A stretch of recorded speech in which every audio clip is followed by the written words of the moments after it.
Hello, everyone, and welcome to the September edition of Black Nouveau. I'm Earl Arms. We have numerous events going on to celebrate the 50th anniversary of hip-hop. One of them is the premiere of Parental Advisory, a breakbeat play by Idris Goodwin. It premieres this month at the Milwaukee Rep. Our Alexandria Mack will introduce you to Chef Zakia Courtney, owner of Vegan Soul, which puts a healthy spin on soul food samples. However, this has not been a good year in Milwaukee for curbing youth violence. There's a 17% increase in homicides in the city involving kids. James Causey talks with staff from the Office of Violence Prevention about what's going on and what plans they have for addressing these issues. But first, we begin with a reprise from the Black Nouveau Vault. 10 years ago, a young Hannah White shared her talent with us, and now she has an international following.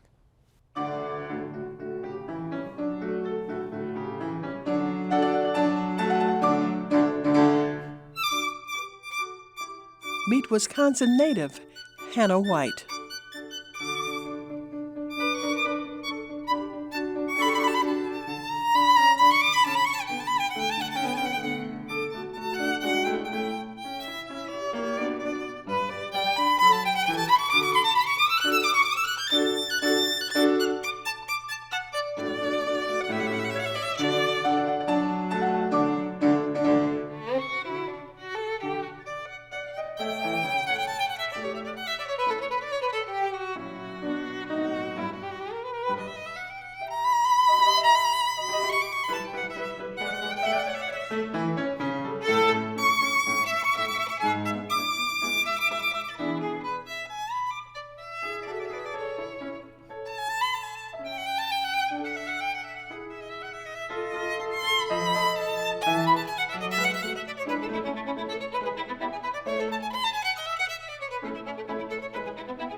Hannah White has played the violin since she was 6 years old and is at a level where she now attends an academy in Illinois for gifted pre-college musicians. Hannah enjoys the violin most when she performs and competes. I like the violin, but it could be a little humbling because you could be out of tune or make mistakes. It's very hard to play it, but it pays off in the end. What's your favorite song or songs to play? I actually like every song I play, but my favorite composers are Shostakovich, Tchaikovsky, Prokofiev, Sibelius, and Khachaturian.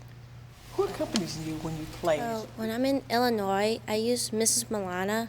Otherwise, I use my brothers, Jonah White and Joshua White.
Knowing where it is that our food has come from, you know, is just the best thing in the world.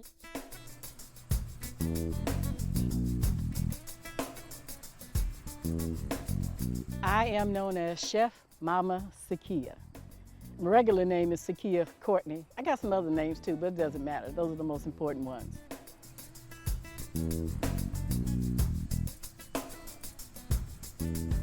I am the chef owner of Vegan Soul. It is a business that specializes in vegan food, just as the name, and soul food, as the title says.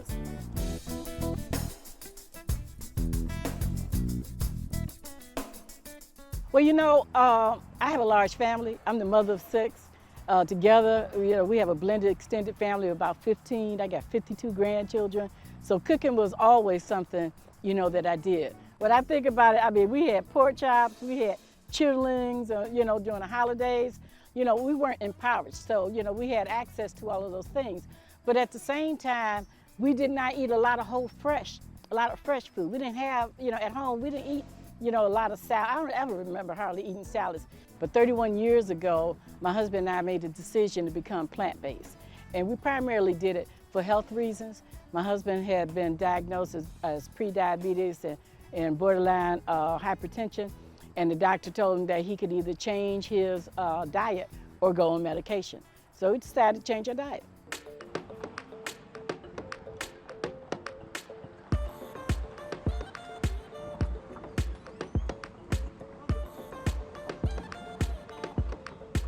But my goal was to make whatever family favorites that they had, that they were accustomed to when I became plant-based, to make them equally, or if not, better.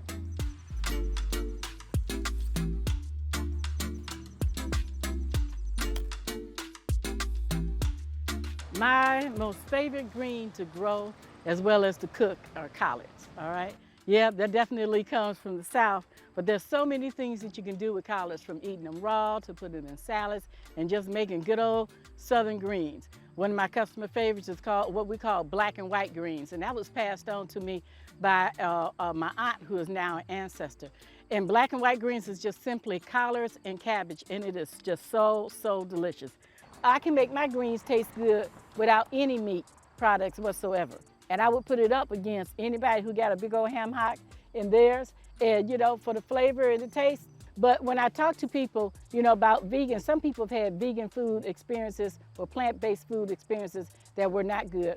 Food wasn't seasoned well, it was bland, you know, tastes like cardboard or whatever. And I take great pride in being able to recreate whatever your favorite dish is.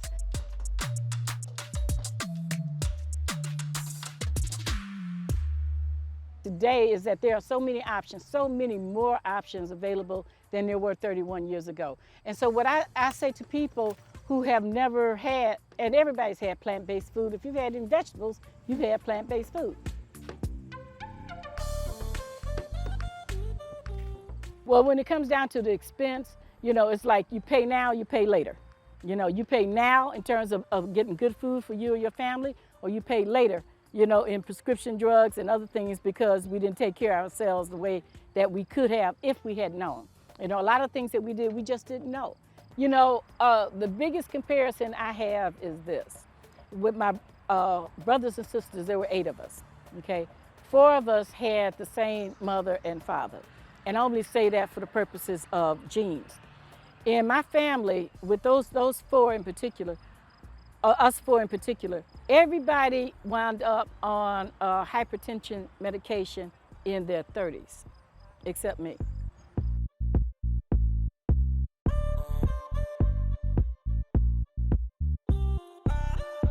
We grew up in the same household, same, you know, set of parents, same kind of food experiences, except that when I became an adult, then I changed, you know, my diet. Have I had some health challenges? I have had some health challenges, but any health challenges I've had didn't come till like my late 60s. I'm 70 now, okay?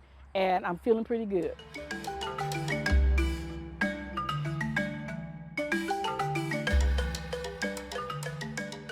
I want people to know that they can, that they don't have to be dependent on these stores. You don't have to be dependent on processed food or takeout food. You don't have to think that everything takes, forever, to make. You can make a vegan meal in 30 minutes.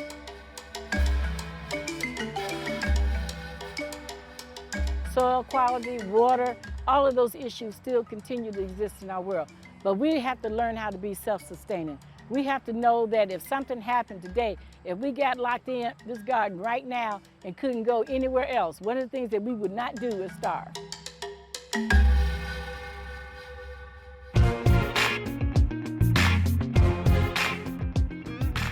Last August, Ashanti Hamilton was chosen to lead Milwaukee's Office of Violence Prevention after the mayor's office fired Director Arnita Holliman.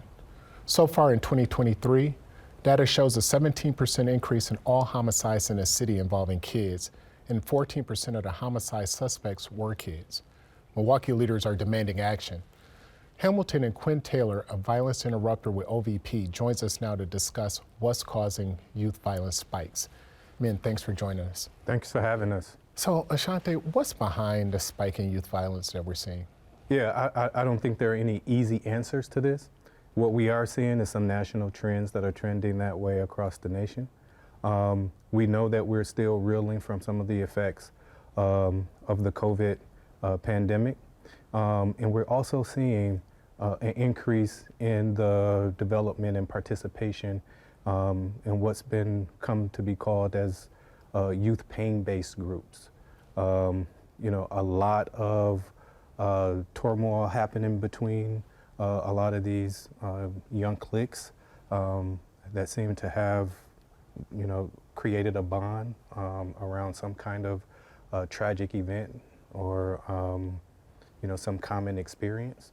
And the use of social media and egging on many of these conflicts has proven to be, a very strong igniter of these conflicts in the city. So is this violence gang related? So I would, in the traditional sense of gangs, these are young people who have decided to associate with each other, and a lot of times they have names that they're calling their group. Not the same as traditional gangs when it comes to, a hierarchy and a common set of rules. It's more about relationships and support that they kind of create these bonds. Yeah. Quinn, what are you seeing as a violence interrupter? What I'm seeing is a lot of youth just looking for an outlet, looking for a way to release energy. We have a name that we all know of now is the Kia Boys. Mm-hmm. We have a lot of good youth that's associated with the Kia Boys. I just wanted to be known that the term Kia Boys is just a conduit, and a lot of the youth almost is forced to be a part of the Kia Boys. And a lot of these youth organizations, there's a murder that will happen, mm-hmm. And then they form a bond through that, and cliques are formed. So talk about how you interact with people as a violence interrupter. Take me through what that looks like. Well, for me, it's connecting the community to resources. A lot of our community organizations that's designed to help individuals navigate through some of the things that they're dealing with in life. Mm-hmm. My job is to connect them to those resources, to help them to navigate through that process, and try to do it in a way of not violating their sense of well-being. There's a lot of trust that our community has lost over time. And my focus is to rebuild that trust. But how do you do that? So do you go into the community, you talk to the families that were hurt by crime? Do you also talk to the people who committed the crimes? Yes, some of both. One thing that I have to my disposal is our MKE Promise Keepers. So I oversee 13 teams of Promise Keepers. credible messengers that have lived experiences, that knows how to navigate through these systems. So we do a lot of community outreach, a lot of engagements, and use the different resources that we have to connect them to the resources that's needed. Ashanti, it's been a year now. What are you seeing? Have you filled out your team of people at OVP yet, or are you short?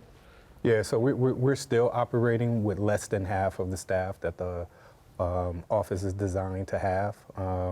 So most of this year we've been operating with just a third of that staff. What's a third? How many people do you have? So that would have been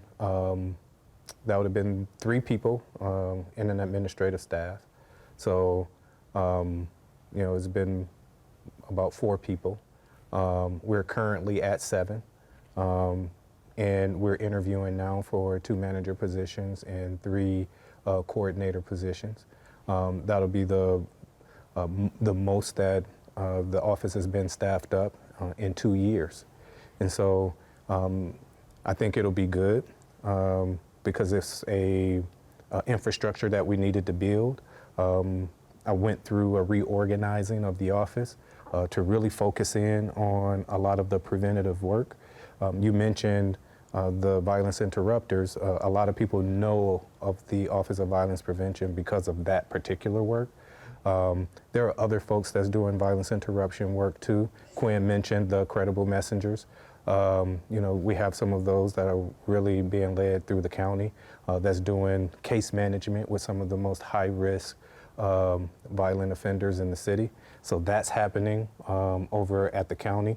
That's working in conjunction with the team that we have over at MCW, which is 414 Life, which is doing some of the most intense violence interruption, building relationships with a lot of the pain-based groups.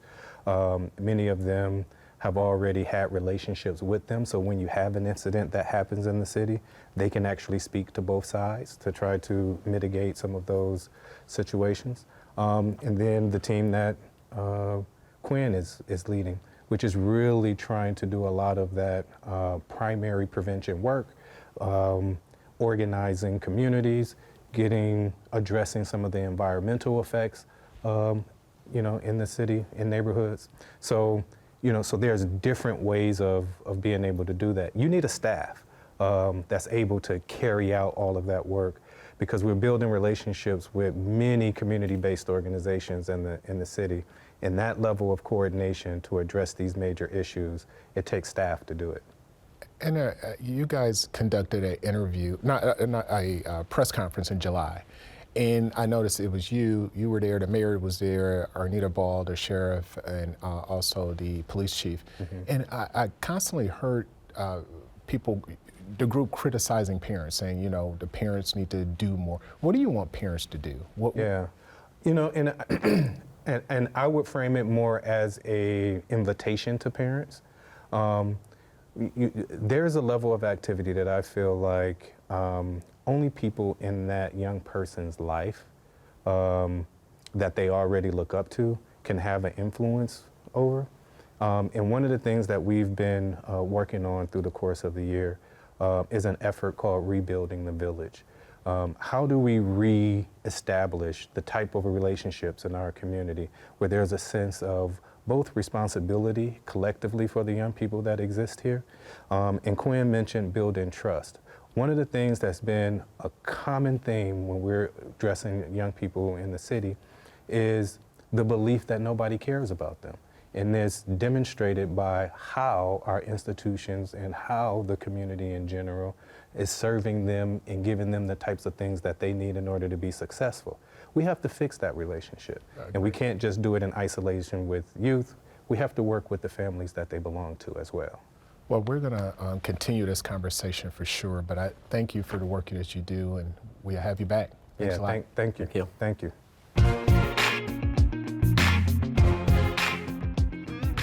We say live, you say life. Live. Life. Live. Life. When we say do it, you say all night. Amir Abdullah and Marvin Kihana are rehearsing their roles for Parental Advisory.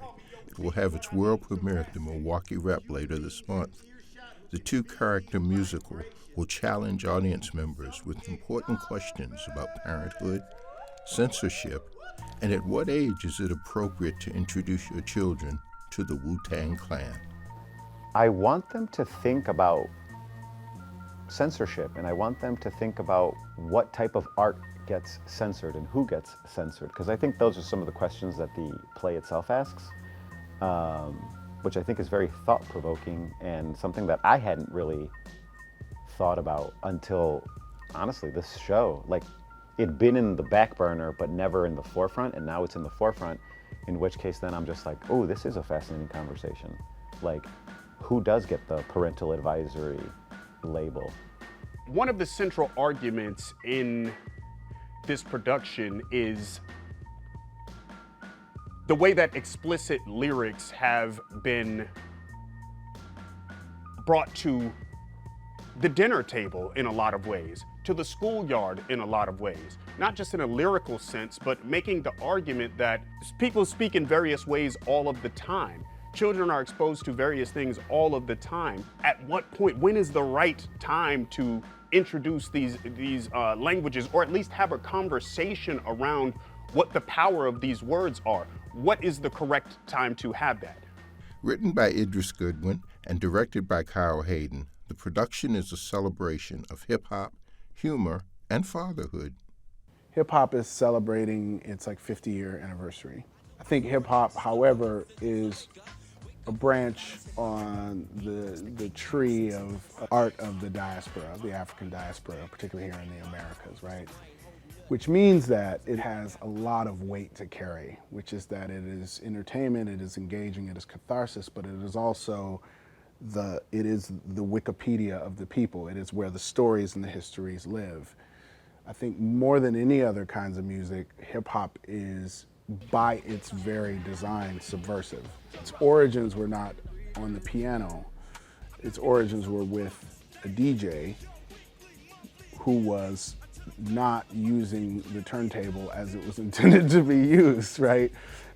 More or less, hip hop is about self-expression, and it's about this belief that any individual may put on a cape and be a superhero if he or she or they make that decision.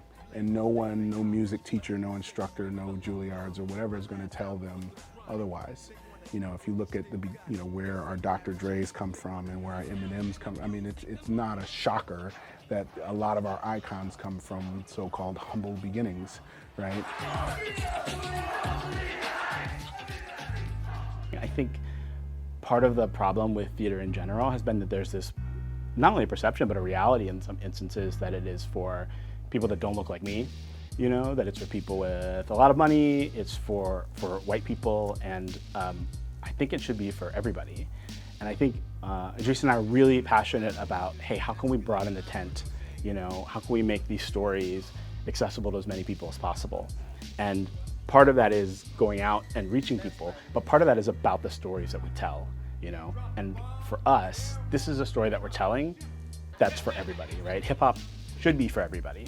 So by telling the story, by writing the story, by directing the story, we're trying to tell a story with broad reach. That's part one. Part two now is about us going out and getting people to come to see it. So we can't, he can't write the show, I can't direct the show, and then sit back and expect the theater to just make it all happen. So for me, I'm really looking forward to getting out and meeting people in Milwaukee, kind of going into these community centers, going into the schools. I've told the theater that I'm really excited, looking forward to meeting people, so we're excited to do that. And to their credit, they've really stepped up and have a whole list of things that they're excited and engaged to do, so we're looking forward to being a part of that. The Rep has a very ambitious outreach plan for Parental Advisory. The musical begins September 26th at the Milwaukee Rep. And that's our program for this month. Remember to follow us on our social media platforms and let us know when you've got a story for us. On behalf of the Black Nouveau team, have a good evening.